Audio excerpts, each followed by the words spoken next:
Harper Lane stood alone in the bridal suite of Willamette Valley Vineyard, staring at her reflection in the mirror.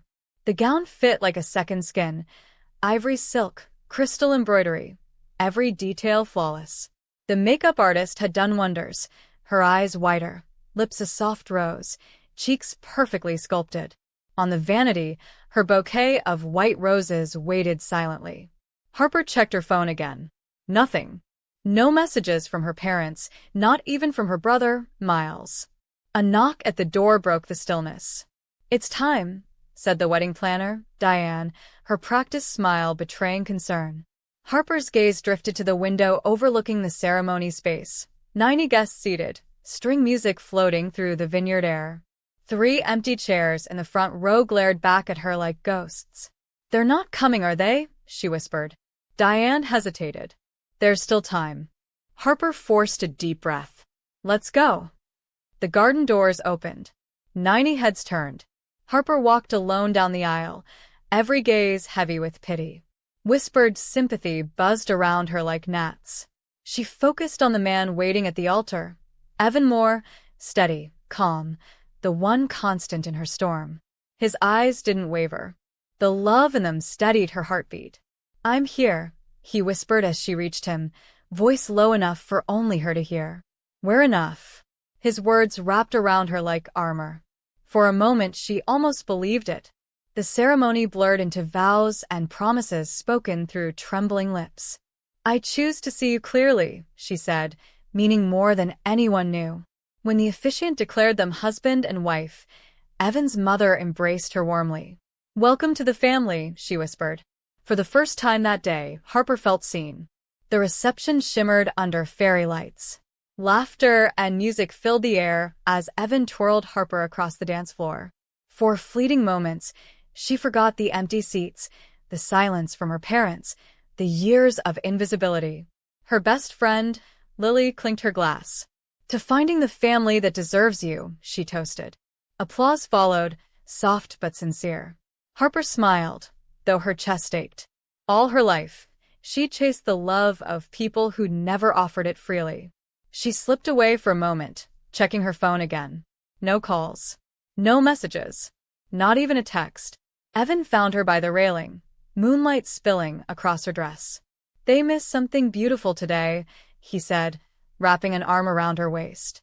She looked up at him, at the man who'd never made her beg to be noticed. "Their loss," she whispered. And for the first time, it almost felt true. 2 years later, Harper leaned back in her office chair, the glow of her monitor reflecting the final headline. Acquisition of Luminate Studio finalized, $22 million. Her company, built from nothing, had just become one of Portland's most talked-about startups. Her team burst through the door with champagne. "To Harper Lane," shouted Jenna, her creative director. "The woman who made it happen." Glasses clinked, laughter echoed. Harper smiled, surrounded by people who had actually shown up for her. Then her phone buzzed. Instagram notification. Against her better judgment, she opened it. Her brother, Miles, posting photos. Their parents beside him, his wife glowing, their twin daughters in matching uniforms. The caption read, "Proud family moments at Westridge Academy." Harper stared at the smiling faces. No mention of her. Again. Later that night, Harper sat alone in her office, scrolling through her parents' social media pages. Post after post, Miles' promotions, the twins' birthdays, family vacations to Hawaii. Her name appeared once. "Happy birthday, Harper," with no photo, no warmth. She exhaled slowly, closing the laptop. Her $22 million success hadn't earned her a single word of pride. She called her financial advisor the next morning. "Let's finalize the Porsche Taycan purchase today," she said. The gray one. It wasn't about showing off. It was proof to herself that she'd made it without them. That afternoon, she stood in her driveway, snapping a single photo of the car gleaming in the sunlight. Caption: "Dreams realized." 3 days later, her phone rang. The name on the screen made her chest tighten. "Mom." She hesitated before answering. "Harper," came her mother's clipped voice. "We need to talk. Family meeting tomorrow." Harper blinked. "After 5 years of silence, you're calling about a family meeting?" A pause. Then her father's voice faintly in the background. Tell her it's important. Harper's jaw tightened. Important? My wedding wasn't. My company launch wasn't. What changed? Her mother sighed. Financial issues. We need to discuss it as a family. Harper almost laughed. Of course, she said softly. Now I'm family again. The next morning, Harper drove to her childhood home, the Porsche gliding smoothly along familiar roads. Memories pressed against her chest, birthdays they'd skipped, phone calls unanswered, holidays spent alone. She parked in the circular driveway, staring at the colonial house that never felt like home. Her phone buzzed. Evan's text, remember who you are. Call if you need extraction. She smiled faintly. Another message came from her mentor, Naomi Clark. Your worth isn't measured by those who couldn't see it. Harper inhaled deeply and stepped out of the car. Her parents stood at the door, eyes flicking immediately to the Porsche. You've done well for yourself, her father Raymond said. Not hello. Not I missed you. Just a financial assessment. Yes, Harper replied flatly. Inside, the air smelled of polished wood and tension. Miles and his wife, Heather, sat at the dining table, their expressions rehearsed. Harper, Miles said, like they'd spoken yesterday. Good to see you. She didn't sit. Before we start, tell me why I'm suddenly worth your time again. Her mother's tone sharpened. We'll get to that. Harper crossed her arms. No, let's start there. The silence grew heavy. Finally, her father cleared his throat. Miles is facing foreclosure. The twins' tuition hasn't been paid. You thought I'd bail you out, Harper finished, voice calm. Heather leaned forward, voice honey-sweet. The girls adore you. They always ask about Aunt Harper. Harper glanced at the photo album Heather slid across the table. Pictures of nieces she barely knew. You missed my wedding, she said quietly. You missed everything. Her mother flinched. We were busy. Miles' firm had an event. Her father nodded. It wasn't convenient. Harper laughed softly, bitterly. But this is? You're being unfair, Miles snapped, his face flushing. We're family. When one of us succeeds, we help each other. Harper leaned forward. You mean when I succeed? You were fine when I struggled. Her father frowned. Don't make this emotional. Everything about it is emotional, she shot back. You ignored my entire life, and now you want a loan. Her mother tried for her old, gentle tone. Think about your nieces. They shouldn't suffer. Harper met her eyes, unblinking. They're not suffering. They're learning what consequences look like. For the first time, her father looked uncertain. Harper rested her palms on the table, her voice low but steady. You had time for every one of Miles' milestones. His graduations, his promotions, every vacation, every fundraiser. But not mine. Her father's jaw tightened. You've always been independent, he said, as if it were a flaw. We assumed you didn't need us. You assumed wrong, she replied. You chose favorites, and it wasn't me. Miles slammed his hand against the table. You always have to make everything about yourself. You think success gives you the right to look down on us. Harper's lips curved faintly. I don't look down on you, Miles. I just finally stopped looking up to you. Silence filled the room like a verdict. Raymond slid a stack of papers across the table, loan documents, already filled out with Harper's name. We just need your signature, he said. Harper glanced at them, incredulous. You actually prepared the forms? Her mother's voice cracked. We thought you'd understand. You've always been the smart one. Harper stood. You don't get to use flattery now. Heather leaned in, desperate. Think about the girls, Harper. They need their school. Harper's hand brushed the edge of the papers. Where were you when I needed you? She whispered. At my wedding. At my graduation. When I opened my company. Her father's face hardened. Don't make this about the past. That's all you ever gave me, she replied. Miles leaned back, smirking. You think this business makes you superior? You wouldn't have made it without Mom and Dad's support. Harper let out a soft laugh. Support? You mean the kind that forgot I existed? She reached into her briefcase, removing a single document. You want to talk about support? Here's mine. She laid the paper on the table. Her father squinted. What's this? The announcement for the Rivera Media Scholarship Foundation, Harper said. $16 million to fund opportunities for young women in digital media. The press release goes out tomorrow. Heather blinked. You're giving it to strangers?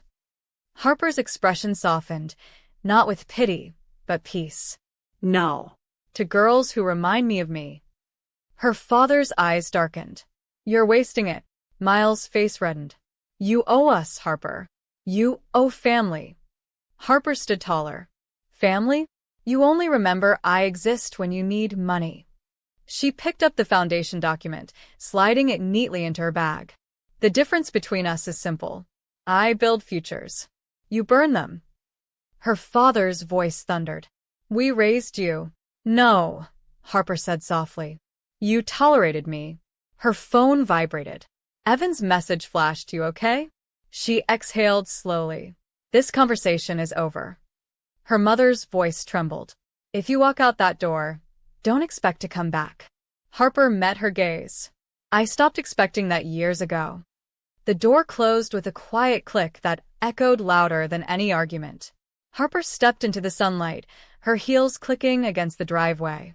The Porsche gleamed beside the aging house like a symbol of everything she'd built alone. She slid behind the wheel, hands trembling slightly. Evan answered on the first ring. It's done, she said. They wanted money. I gave them the truth. His voice softened. Proud of you. You didn't owe them a thing. She exhaled. They said I'm selfish. No, Evan said gently. You're free. Harper looked in the rearview mirror. The house grew smaller behind her. Then freedom feels better than I imagined. That night, her phone buzzed until midnight. Missed calls, messages, and guilt-soaked voicemails piled up. Her mother's voice swung between pleading and furious. Her father's tone grew sharp, accusing her of destroying the family's reputation. Harper placed the phone face down on her nightstand. Evan rolled over, eyes half open. You okay? She smiled faintly. Better than ever. Then let it ring, he murmured. She turned off the ringer. Silence, washing over her like peace. For once, she slept without dreaming of being forgotten. Morning light filtered through their bedroom curtains. Evan handed her coffee. They'll double down, he warned. Probably call your investors. Harper nodded. I know. She dressed in a navy suit, calm and collected. At the Crescent Foundation office, her 12-member board gathered. The launch is approved, Jenna reported. Press release goes out Friday. Harper smiled. Perfect. The meeting ended smoothly, but as she reached her office, her receptionist called. Ms. Lane, your family's here. They're making a scene in the lobby. Harper glanced down from the glass balcony, her mother shouting, Miles gesturing wildly. Escort them out, Harper said calmly. Through the window, she watched security guide them away, her team silently looking to her for direction. Let's get back to work, she said evenly. That evening, Harper drafted an email.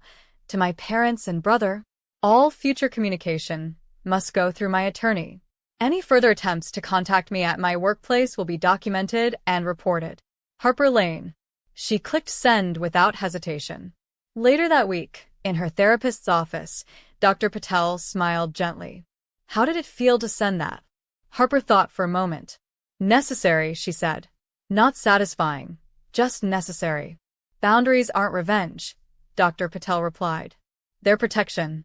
Harper nodded. Then maybe I'm finally safe. Days later, news broke. Miles had contacted a reporter at the Portland Chronicle to expose her for abandoning her family. But the reporter was smarter than he'd anticipated. The article highlighted the years of neglect and celebrated Harper's philanthropy. Public opinion turned swiftly. Former classmates, colleagues, and even distant relatives flooded her inbox with support. We always wondered why your parents never mentioned your success, one wrote. Naomi Clark, her mentor, released a statement praising Harper's choice to uplift others instead of enabling entitlement. Miles' attempt at sabotage only amplified her story. Within a week, the Rivera Foundation became a beacon of admiration. Applications poured in from young women across the country. The Portland Business Journal requested an interview. Harper agreed, on her terms. When journalist Delia Warren arrived, she was direct. $16 million is substantial seed money, Delia said. What inspired this? Harper smiled.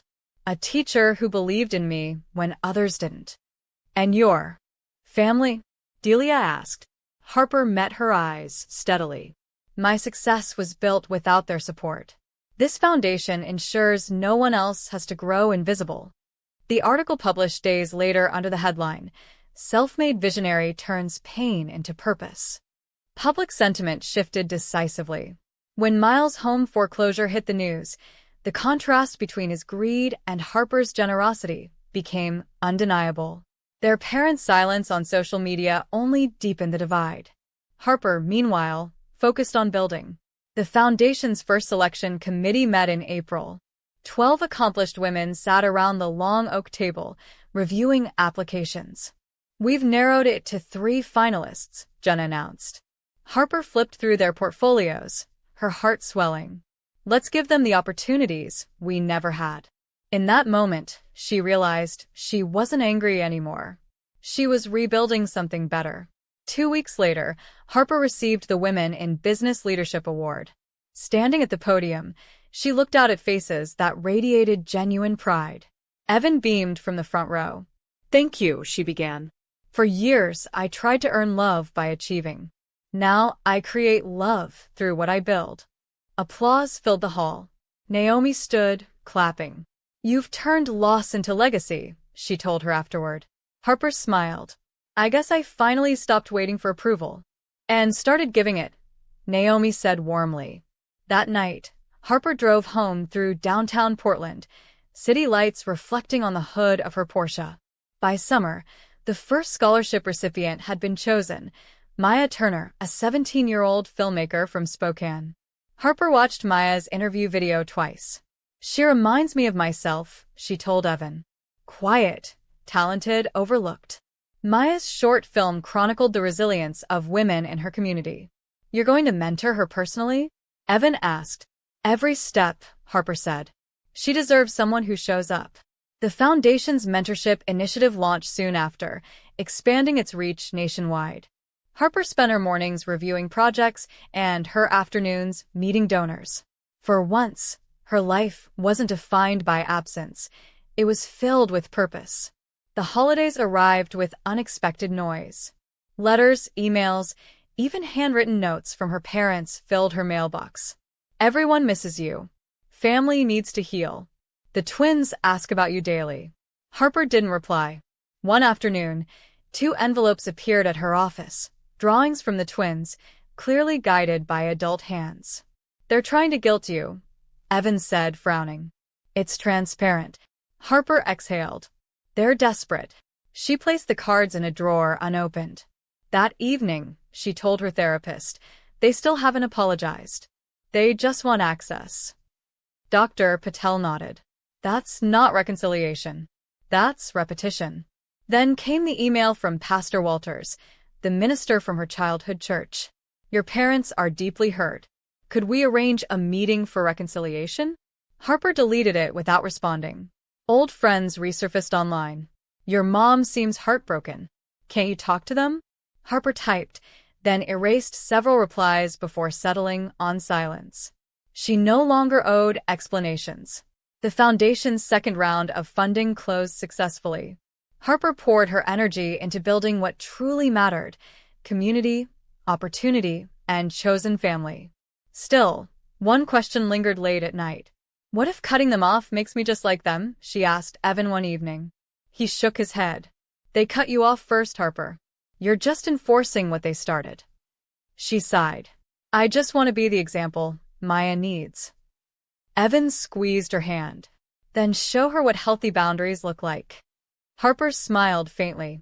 You're right. Boundaries aren't punishment. They're proof I've learned. On Thanksgiving, Harper hosted dinner at her home. The long wooden table glowed under soft candlelight. Naomi sat beside Evan. Jenna and the Foundation team filled the seats. At the far end sat Maya, her framed scholarship certificate displayed behind her. "To those who see us as we are," Harper toasted. Laughter and applause followed.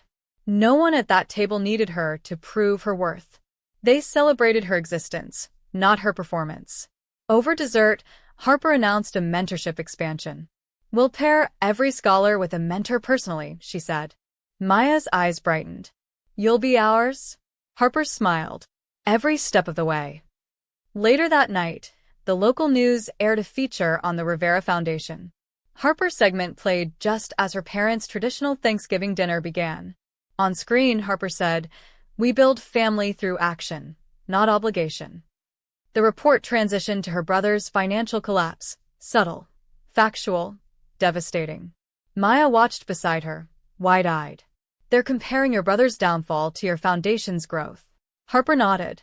"Truth doesn't need defending. It speaks for itself." She turned off the TV, her heart light.